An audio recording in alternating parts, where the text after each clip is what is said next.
કારેલાનું શાક બનાવવા માટે સમારી દેવાના સોલીનું કારેલા, ડુંગળી, મીઠું, જીરું, ધાણા જીરું, મરચું, હળદર લઈ લેવાનું વઘારવા માટે. તેલ લઈ લેવાનું,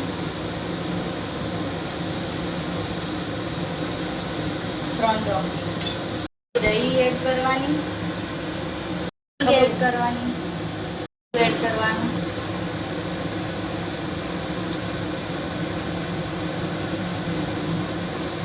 કારેલા એડ કરવાના, મિક્સ કરી દેવાના તેલમાં. ડુંગળી એડ કરવાની. કારેલા મીઠામાં પલાળેલા હોય એટલે મીઠું થોડું ઓછું યુઝ કરજો. પછી ધાણા જીરું,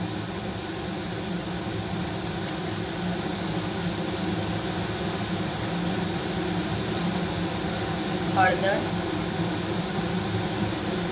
મરચું, પછી બધું મિક્સ હોય તો કાશ્મીરી મરચું એડ કરી શકો અને ના જોતું હોય તો સ્કીપ બી કરી શકો. કારેલાના શાકમાં સહેજ કડવાશ ના હોય એના માટે આપણે ગોળ એડ કરીશું.